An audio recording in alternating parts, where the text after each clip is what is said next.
So we are live now. Let's say GM, GM,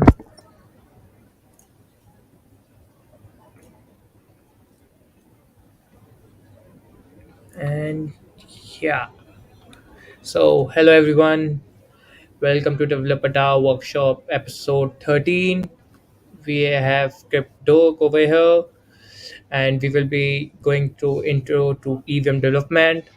These workshops are held by Developer DAO on the weekly basis. First, they were in the Discord channel only. Then we thought to make it open source for everyone so that everyone can grow and upskill themselves.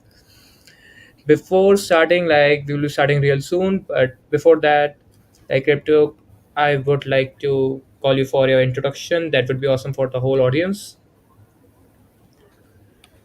Hey, what's up, everybody? I'm a permissionless fellow over at the Ethereum Foundation, the CEO of Raisin, and the VP of Research and Development over at the Crypto Cannabis Church.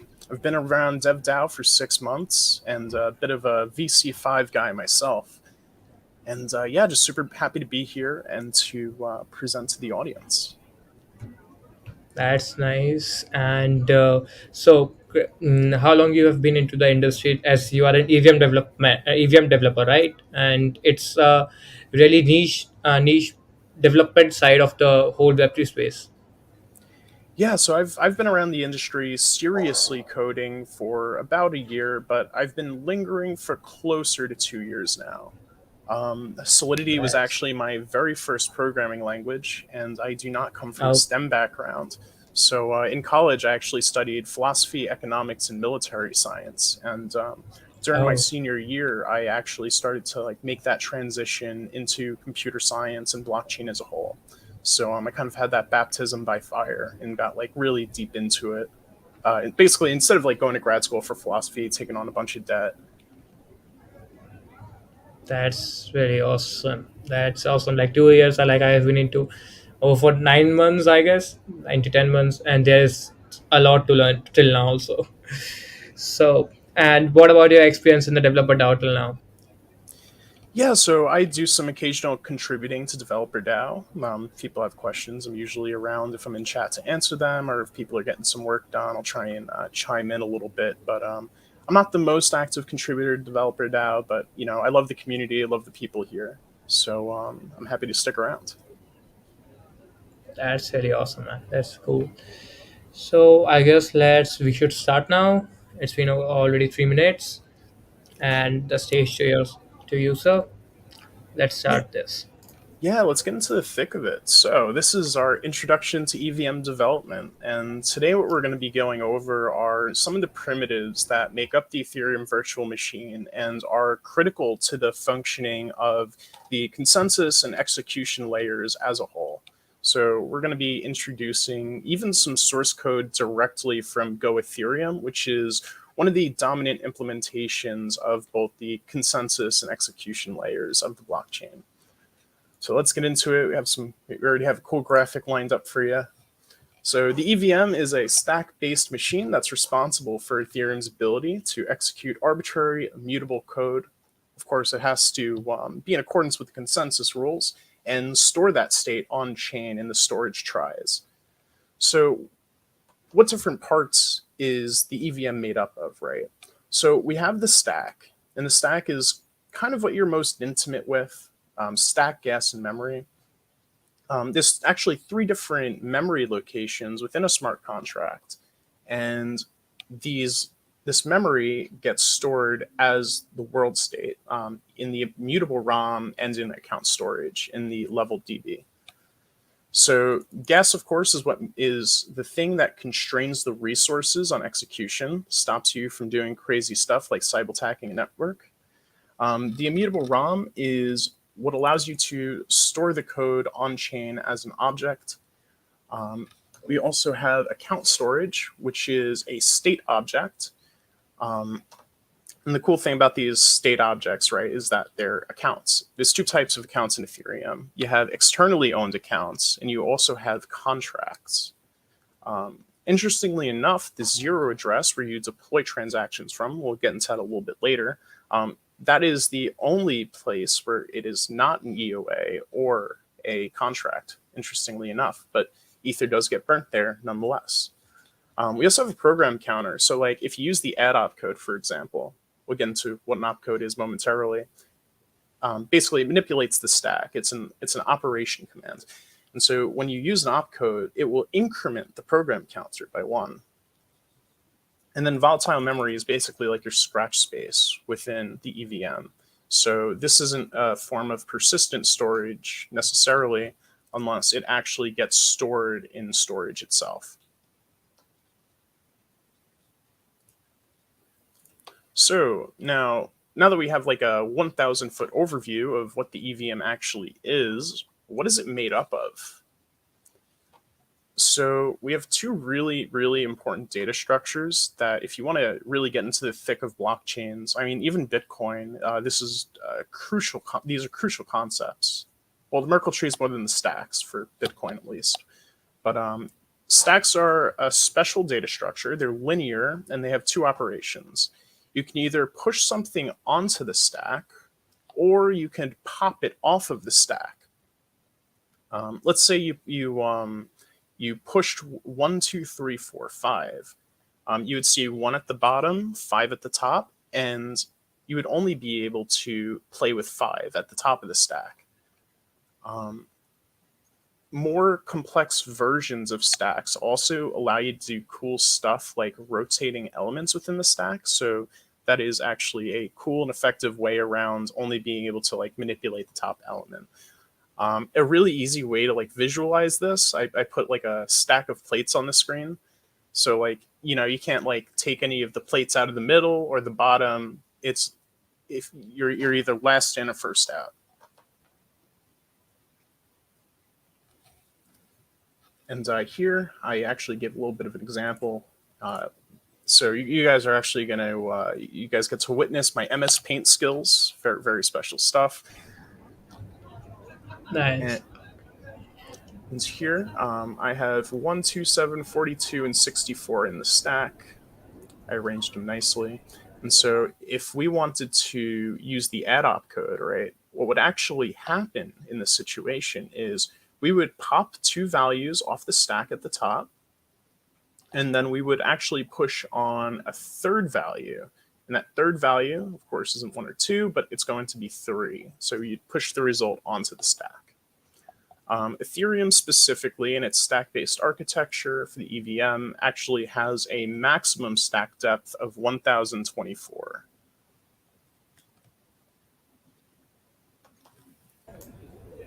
Is there any particular reason for like 1024?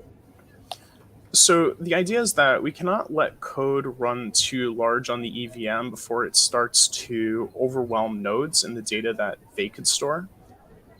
So this is basically our way of cutting down on having really massive contracts, or Yeah, if it's too deep, then we might right, have dangling pointers as well. There's also a possibility. right. From here, because we've discussed stacks, now we can go into something called Merkle trees. Now, Merkle trees are really cool because this lets us do some cryptographic magics.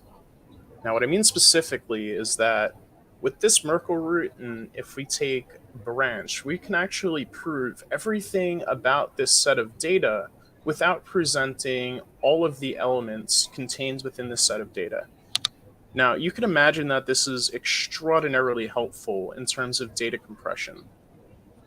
If we stored everything normally, we would have really large block sizes, and the results would be very heavy for node operators to actually deal with, right? They would need more hardware, they would need more storage, more RAM, more everything, and it would actually lower the amount of decentralization present in the network if we didn't have all these really cool cryptographic primitives to work with.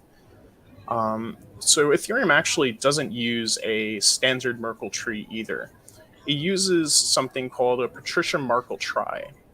And what this allows for is highly efficient operations with the tree, whether you're inserting an element, looking up an element, or have to traverse it for any reason. And so if we look at the image here, I gave a small little diagram. The values are at the bottom. And so in this basic Merkle tree, what will happen is we hash each of these individual values in the data set, and then we're going to hash these hashes together. So 1 and 2 get hashed together at location 5, and 3 and 4 get hashed together at location 6. And then we hash the hashes of the hashes together. So we will hash 5 and 6 together, and so you have this little tuple of hashes, as at least I'm representing it here. And so these things here are called nodes, these individual hashes that have been appended to the tree. And you could refer to these little sections here as branches of the tree. From here, I'm actually going to show you guys a quick implementation of Merkle trees by one of my mentors, Kiwi, who was an ex-Prism Labs developer. Really talented person. This is all written in Golang. It's a low-level programming language that is relatively similar to C, has a few less footguns, and was developed by Google. This is, of course, what Go Ethereum is written in. Yeah, Yeah. Will you please just zoom in a bit? It will be good for the audience. Yeah, definitely. that's nice. All right, so we have our structure here. We have the different branches of the Merkle tree within the struct, and we have the depth. So the depth exists here because it actually prevents something called a second preimage attack. I don't understand it entirely, but it's for security reasons. Okay. So we have a function here that will let us generate our tree from the hashed items. So of course, first we'll hash it, and then we'll feed it to this function. So right here in this little piece, what we are doing is we're taking I and j, and we are sorting them by byte significance. So if it's bigger, then we're going to leave it off to the right. If it's smaller, we're going to leave it off to the left. Here we take the length of the leaves. So if the tree is uneven, we can actually even it out by duplicating the last element here, the last leaf. And then we will append it, of course.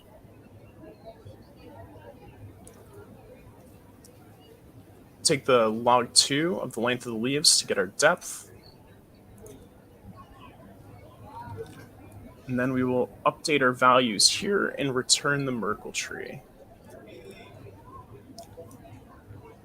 So this is what our basic Merkle tree implementation would look like. And at the app level, why would you use this? What is this useful for, right? I mentioned before data compression in terms of the Ethereum protocol and letting us download headers much more easily without having to take a really large mass of information.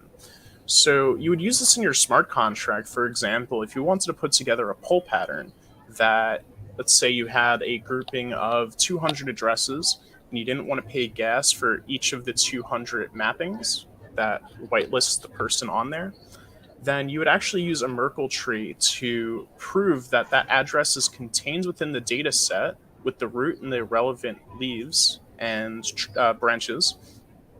And you would actually be able to efficiently verify that this person's address and the amount is included within this set of data.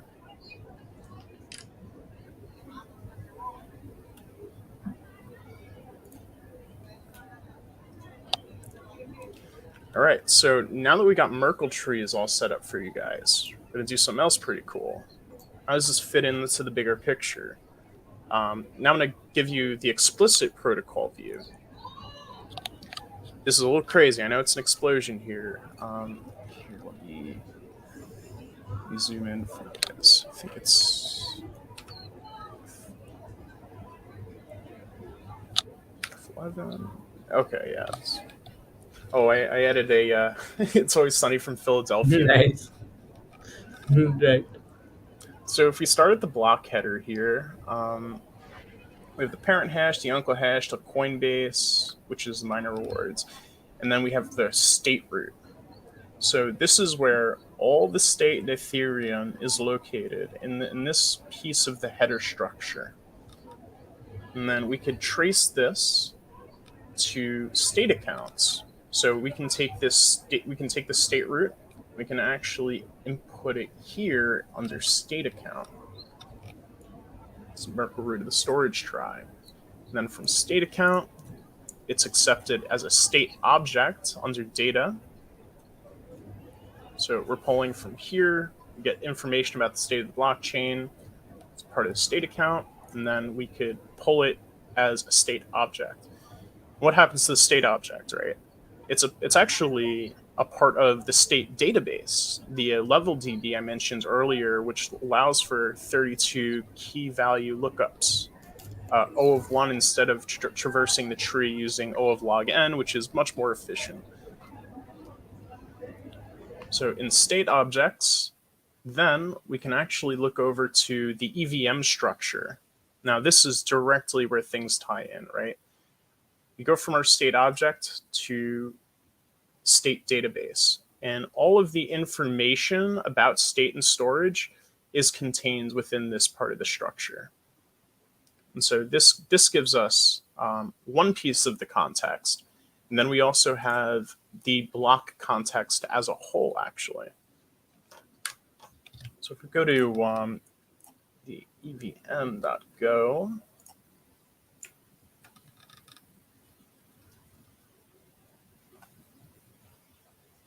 we have a block context struct as well, which will tell us all the cool things like what the Coinbase is, the gas limit, block number, time, difficulty, pre-Randau.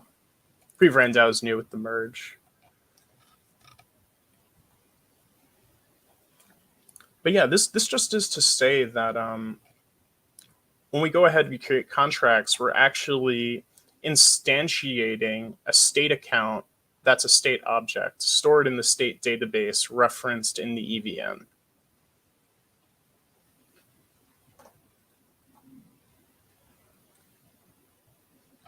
Was that confusing at all? For me, it is. I don't know about the audience. Okay, so the main idea is that from the bottom layer, this is where we're able to pull all of the information out about the current state of the blockchain. So we retrieve it from a block header. That's where this is from. We actually...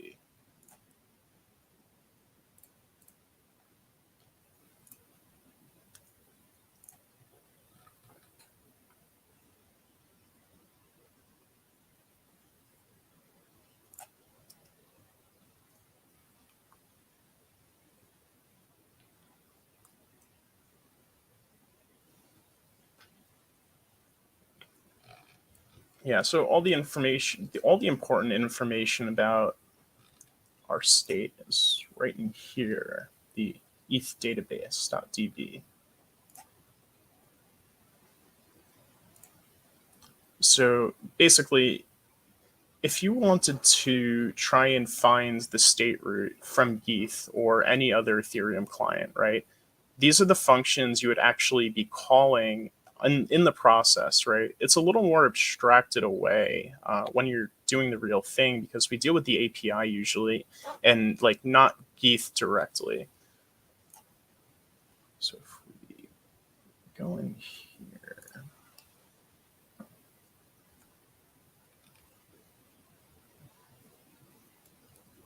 I'll just search the repo.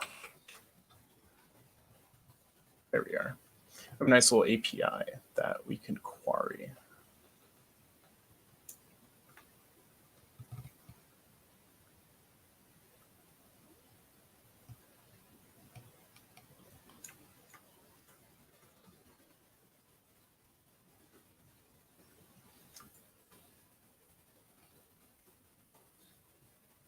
But yeah, this is where you'd make those JSON RPC calls to. All right, on to the next. All right, what happens to your code once it hits the Solidity compiler? So now we're getting back into the opcodes here. So you feed it your code, what happens from there? So Sulk, or the Solidity compiler, is going to take your code and it's going to break it down into something called opcodes. Now, opcodes are operational codes, and I mentioned the stack before. These are the things that do stuff to the stack. So there's also like quite a few different types of opcodes. The EVM's a little fancy. There's a few classes. So the examples I listed directly on the slide here. The 0x0 range and hex is the arithmetic ones. We have comparison at 0x10. And the singular lonely cryptography opcode over in the 0x20 range. I actually use that as our example here, Ketchik 256. You've probably seen it if you've written a few smart contracts when you have to hash stuff together. Usually, if you're interacting with another contract and you need to like encode a function selector or something like that. So it'll take two inputs. We'll have our offset in bytes and the size of the bytes to read in memory. So remember that contract storage is actually it can be interpreted as a simple byte array. And so when you load something from storage, it doesn't matter where you start in that byte array, but what's important in this case is that we start at the correct offset of the memory slot. So the idea is, let's say we have a variable taking up 4 of 32 bytes in a single slot, right? We're going to have to offset the bytes by 4 so we don't overwrite the first 4 bytes that we wrote to the slot. And then it will spit out the Ketchik 256 hash of the bytes that we've referenced by offset and size. So once we get that offset of 4 bytes, it'll take size, say it's like 12 bytes, or it takes up the rest of the slot with 28 bytes.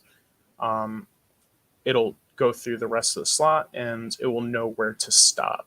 The pointer would stop at the end of that size. This is probably a little small, so I will actually go to the real deal in the instructions.go file.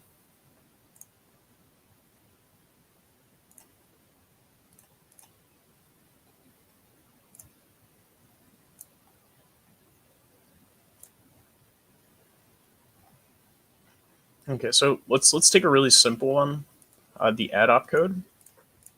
So it's taking in a program counter of type uint64, dereference, the EVM interpreter.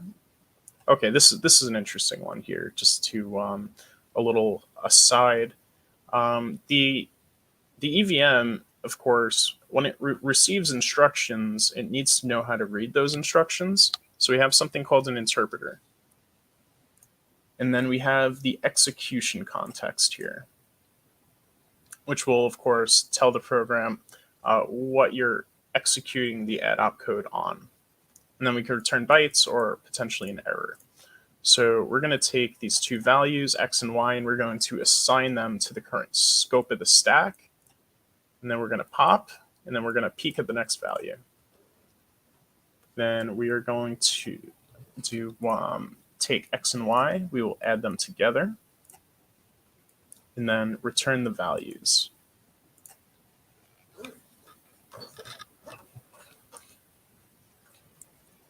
Of course, this will, as I gave in the example like much earlier, we have these two values, they're popped off the stack, and then we just push on the new value.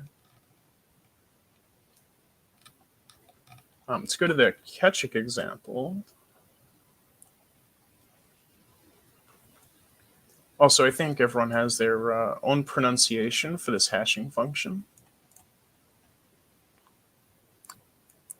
Like I mentioned before, we have offset here, we have size, and we assigned it to this current context.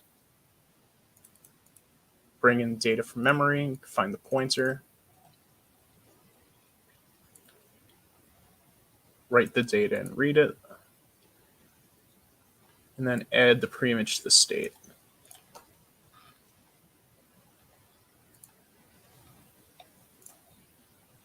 Oh, and every opcode is 1 byte in length. Interestingly enough as well, fun fact, Booleans in Solidity are the largest of any programming language. It is not 1 bit, it is 8 bits, because every opcode is 1 byte in length. Fun fact.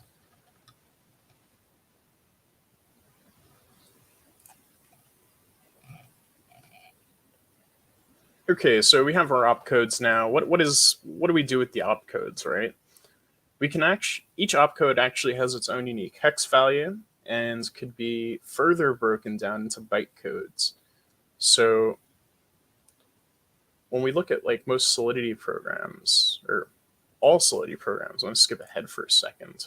I know it's a little risque to skip ahead, but we start off every Solidity program with 8060, 8040, 52 in call data. What this does is it initializes the free memory pointer. And so, or 60, 80, 60, 40, 52, sorry. So 60 is the name of the opcode, 80 is the value, 60 is push 1, 40 is the value, then mstore is 52 in hex. And so we can just take those, values, concatenate them together, and they will be put in storage, or rather in this case, actually call data, because this is a deployment transaction.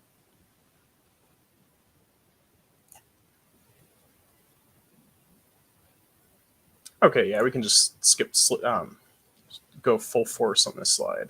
Yeah, this did its job. Okay, so you're deploying a contract. We have a real basic one here. We have something called counter. And it lets you do 3 things. Lets you get the current count, increment the count, or decrement the count. And of course, it is storing count as state within this contract in storage. The 3 locations within smart contracts I mentioned earlier, we have storage, memory, call data.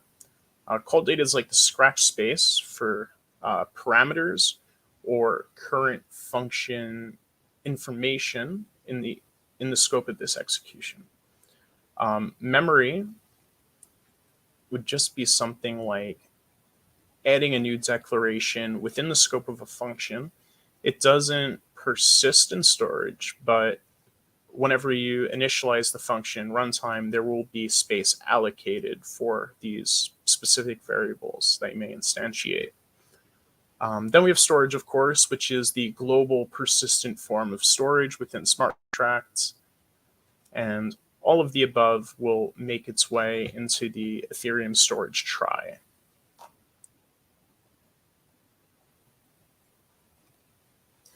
So going through these individual opcodes here, these all serve a unique purpose. We have 30 opcodes on deployment here for this contract. Let's kind of dig into like what these things do, right? So we have 60, 80, 60, 40, 52, the first 3 opcodes and their values. These initialize the free memory pointer. The first 5 slots in Solidity are reserved for this purpose. Then we have something called the non-payable constructor check. Now, this is also abstracted away from high-level programming. So when functions are not payable, what happens is it actually introduces 3 opcodes. Call value, which is the current value of call, so it's like message.value. Then we'll duplicate it, and then we'll perform this is0 check. So if this is 0 and dupe 0 is 0, is0 is going to compare 5 and 6, and it will say, okay, if this is 0, then we could continue on this execution. Otherwise, we'll use the next few opcodes to handle errors.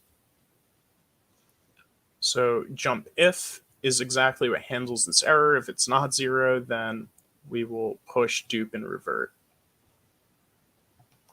But in the case it is successful, we're going to land here at 16 and pop off the true or false from the stack. That's from is0.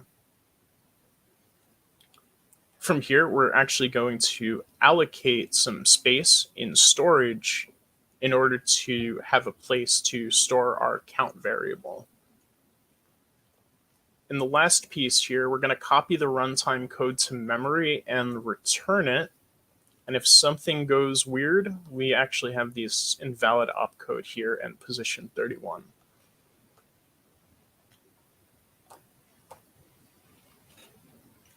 To get a little more of a taste here, because I wanted to crawl directly through a stack with you guys, so you guys can get a better feel for it. I have a nice little instance of Remix loaded up here. This, of course, is going to be quite a few more opcodes than the 30 we just dealt with, but this shows you some really cool things. And what I kind of want to like focus in on also, so you guys kind of get the concept of like an offset in memory a little better, and like perhaps like packing these slots in. Let's start with all these unsigned integers here. So we have a uint 256 called A assigned to a value of 1. And this will take up an entire memory slot by itself. 256 bits is 32 bytes. And then we have the uint 128s. 16 bytes each, and can actually fit in the slots together, which is really convenient, right? You have to keep in mind that should I pedal back a little bit? No. It's working fine. I just got a feedback. Oh, awesome. Okay. I didn't know if the recording was disrupted or anything like that. No. It's working perfectly. Awesome. Okay, so we can fit these two in the slots together instead of taking up an entire slot by A alone. Also, we can do this. We can keep making them smaller, right? You can fit in 4 uint 64s, 8 uint 32s, 16 uint 16s. But the idea is that the more memory you initialize in your smart contract, the more it's going to cost you and the more it's going to cost people calling your smart contracts. So the more effective you are with allocating memory within individual 32-byte slots, the more efficient that your code is actually going to be.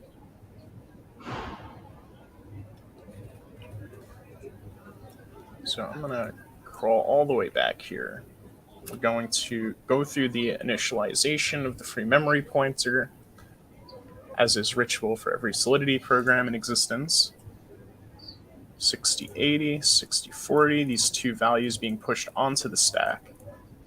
Oh, also guys, Remix, a lot of people give it a rap because they're too used to using their VS Code frameworks, but there is no more detail that you will be getting, no better detail that you will be getting than from actually crawling through the debugger on Remix. It gives you a nice representation of the stack, any changes in storage, and the current call data. And also give you some like cool information about global variables as well. I am a bit of a Foundry maximalist myself. Foundry is a wonderful tool. I use it religiously, but I use it religiously in conjunction with Remix.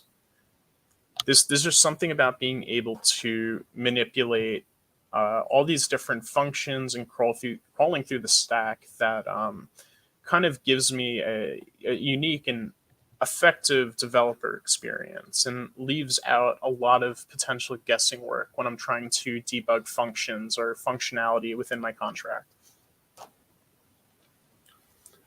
So we initialize and we push it all into memory, store it using the store operation. And then right away, we're actually going to start calculating our offsets. So whenever you see this push to 0100, that's actually 1 byte in hex and we could use that as a base for exponentiation to find what the offset is. So we're pushing 0, 0 onto the stack. That is a memory slot 0. So this will end us up at position 0, memory slot 0.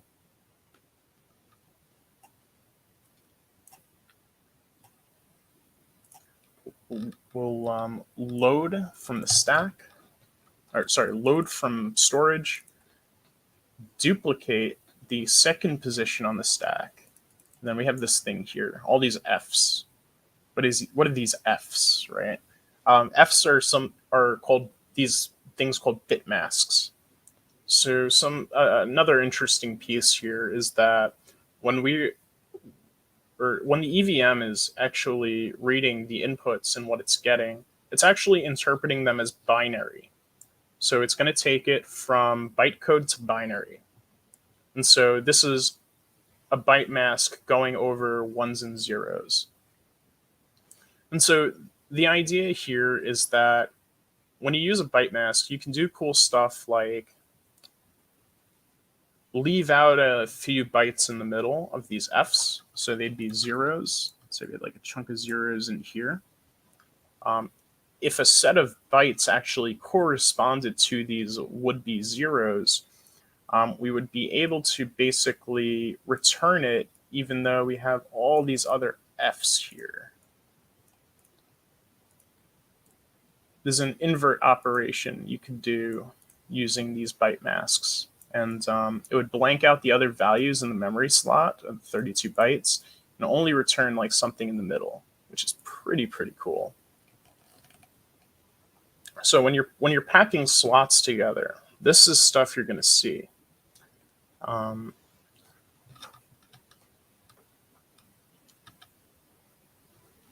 So yeah, I was going to do it for the last value in G. So let's step ahead in the stack here. You see we have A, B, C through F initialized, but we don't yet have G initialized. So actually I have to go a few steps back.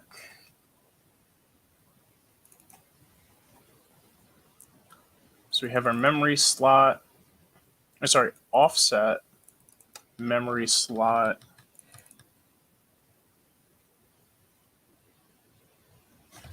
exponent. Then we use the exponentiation opcode to then calculate the offset. Then we'll use the push8 opcode to fuzz over all these other values in the slot. We're able to fuzz over these values that are not in the position of G. We can then insert the 3 in there in the position of the slot. I cooked up a nice little visual representation as well, so that if this is really confusing, my beautiful MS Paint skills should hopefully be a little less confusing. We'll get to this in a second. I did mention this a bit earlier. This is the actual code involved, though. I'll have to skip ahead to this one. Okay, so this is my visualization of storage. So like each of these squares are 32 bytes, and this will like kind of visually show how these variables are being packed in. So variable A is uint256. It has its own storage slot to itself. B and C are able to share because they're smaller. D, E, F, and G are even smaller, so we can fit 4 of them. And then, of course, we can just keep making this this memory pizza pie smaller and smaller until it resembles the pizza parties in elementary school.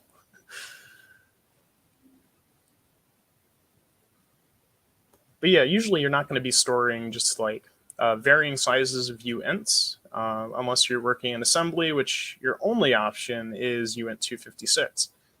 But in this case, you could store together 3 uint32s and an address together, and you've suddenly made a lot more efficiency out of your smart contract, saving 4 slots for 4 variables.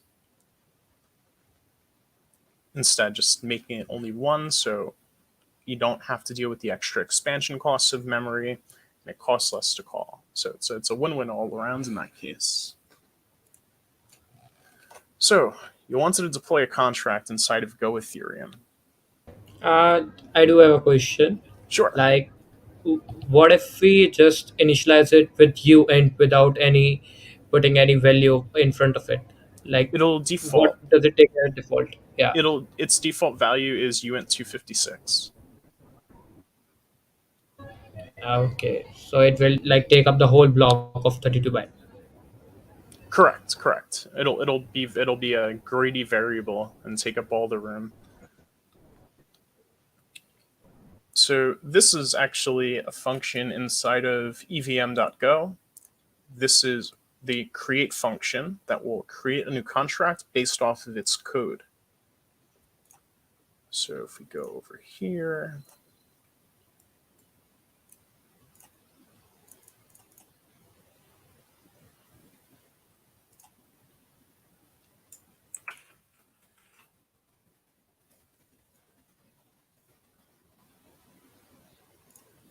here we go. This is the full create function. It's a little beefier than I showed.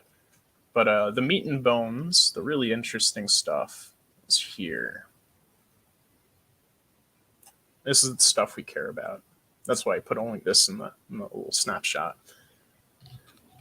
So we have snapshot, which is a new variable, and it's going to relate to the state database.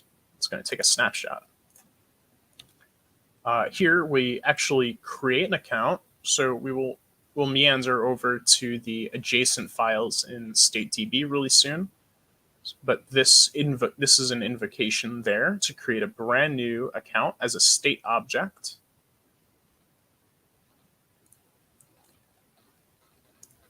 And then we call the new contract function. And when we invoke this creates the state object.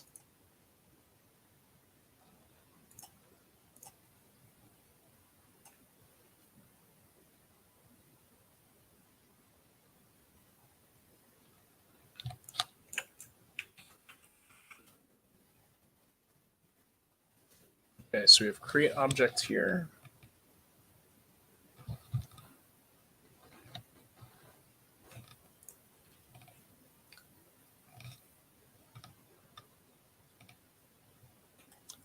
Okay, so we'll go from the, because I have the convenient pointers here. So create account, we'll call this create account function in StateDB. This create account will create a brand new state object. And a couple lines later, once we create that state object, we're going to be able to fill it with code and values.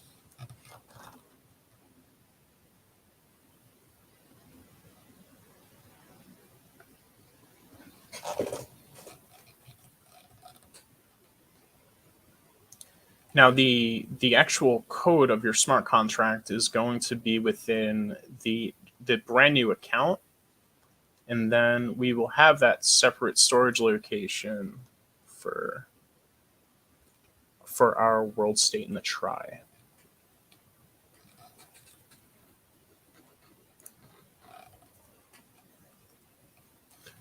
Oh, and because I put this note here, I do remember to actually go to Mastering Ethereum. So I have a nice little blob to read to you guys. So when you create a contract, we have a special transaction. And so I'm just going to read this to you guys. So one special case that we should mention is that a transaction creates a new contract. Of course, this isn't like other transactions. We have it sent to a destination called the zero address. And the to field in a contract registration transaction will have the address 0x0. And so it's not an EOA and it's not a contract, so it's its own special case. People still lose Ether there, of course. And this special transaction needs to only contain a data payload, which is the compiled bytecode. So when your contract hits the compiler, it's not actually deployed yet. There's actually an additional step it needs to go through afterwards.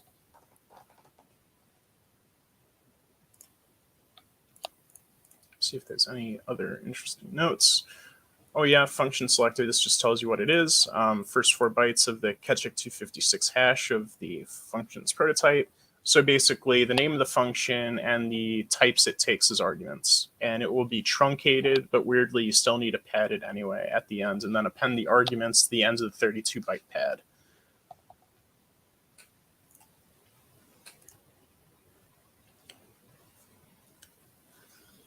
So yeah, as I mentioned before about storage in Ethereum smart contracts, there's simply a 32-byte key value mapping with a max size of 2 to the 256 minus 1, which, if anyone's keeping count, is approximately the amount of atoms in the observable universe. Yeah, your smart contract probably isn't getting that big for the record, but it would be pretty cool if it did. So as I mentioned before, we have storage, memory, and call data, and we have opcodes that interact with each memory location. So for storage, we have sstore and sload. Sstore will store 8 bytes. Sload will load 8. Sorry, you can either do 8-bit store or 8-byte store or 32-byte store. No, I'm equivocating between bytes and bits. Sorry, the math's hard today, folks. Sorry, you can either store 32 bytes or 1 byte. Then you can sload 32 at a time, but it doesn't matter where that 32 starts. It doesn't have to be in any special location or place. So this is for global storage within your contract. This is within individual functions that you put inside of memory. So you can store stuff in memory, and you can also load stuff from memory. There's also an opcode for call data as well, where you could store call data, and you could also reference that call data as well using a load operation. Now, keep in mind too, just in terms of like efficiency and cost, the first time you use sstore, sload on a slot, it's going to be more expensive. So if you keep a slot warm and keep the contents within one slot, then you will somehow manage to save a few gas as well. What really matters is the amount of opcodes you use. So the less opcodes you use as a smart contract developer, the less things will cost. And each opcode, of course, has its own associated gas cost. Like the add opcode has a cost of 3. But of course, that's not the number you see on Etherscan when you're going to the gas tracker. That is the rate of gas per GUI. So you actually multiply the two. So say gas per GUI is 31 right now, right? And the add opcode is the only opcode that you have in your compiled smart contract. Then you would be paying whatever the value of 31 times 3 is in terms of GUI. Sorry, GUI. The slightly bigger one.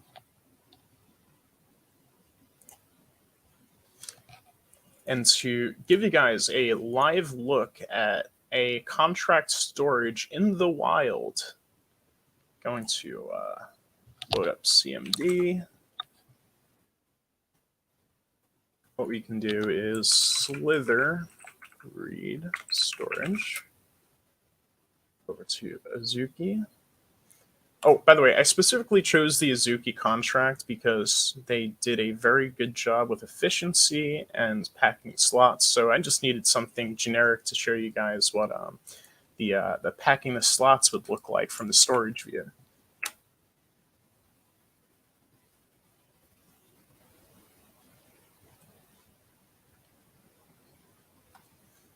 There we go. If we scroll all the way up, we have owner and slot 0 from dependencies, current index, have a name here, symbol, who owns what, address data, token approvals, more approvals. Let's skip ahead to the cool area. Okay, so this is a structure. Sal config is the struct. So here, we have a bunch of stuff in slot 10. Fit all this nice stuff together. So in this one slot, Azuki devs managed to get auction sale start time, public sale start time, mint list price, public price, and the public sale key. So this is really nice, of course, because they didn't go ahead and initialize 6 different slots for all of these variables. They managed to pack it all together, and accordingly, it was much more gas efficient. Um, the big improvement in 721A is simply that if you mint, say, 40 NFTs, you do the minting of 40 in the same price of one. And that's because we're not updating state every single time that a mint is going through. Packed it all together in a struct.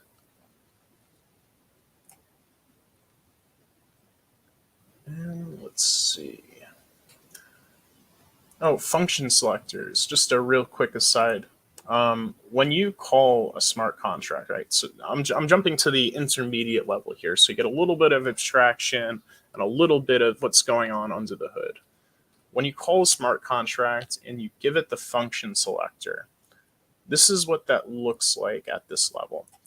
So we have this switch case, and it's kind of like switch statements are pretty similar to if then, but the difference is each case acts like a simple if. So these are the function selectors of. They're actually kind enough to include in the code comments what these standardized functions decode to. So it's going to look for each of these function selectors padded to 32 bytes, and then it will actually correspond to each of these functions. And in the case that you submit something that isn't any of these cases, then it actually has a default. So we actually know this default as a fallback function. But if it's not enabled, if you do not instantiate it, it will actually have this revert.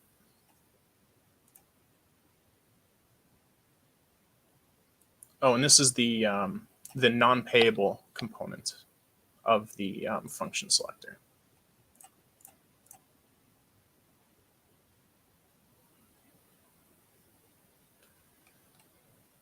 But yeah, I know I did a lot of talking, but if we have any questions from the audience, any questions from you, I know I jumped over all over the place a little bit, but hopefully, there's a little bit of a method to the madness, and you can kind of see these connections I'm trying to draw together. Yeah, absolutely on the screen, and yeah, we do understand like it's a lot behind going on when we write a contract.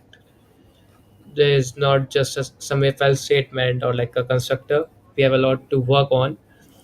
If you can just give us some sort of resources if you have for the starting to develop on EVM, what do you prefer? What do you suggest? So there's this really incredible repository. So Awesome Solidity actually has a good bit of like generalized EVM resources. I highly recommend this repository. Also, I have this site called evm.codes, and this goes through every single opcode in the EVM, tells you what it does, what it takes in, what it spits out, and how much it costs, which is incredibly valuable. But even better than just this list of opcodes at every fork, we have a whole playground that we can just screw around in. And so it'll show you a representation of the memory, stack, storage, and the return values. And you can even hop between different levels of abstraction for the code. And here at the there's a bunch of really helpful information about the EVM in general here on this page. But we also, at the very bottom, have all these really fantastic links. The EVM chapter in Mastering Ethereum, a deep dive by Knox. This is a resource that I personally love. Knox is really incredible. Definitely a bit of an Ethereum Chad. An illustration of what these different things look like, a history, and Peter Robinson's lecture. Do put these link in the private chat. I will definitely put it out in the comments. Sweet. Copy these links for you.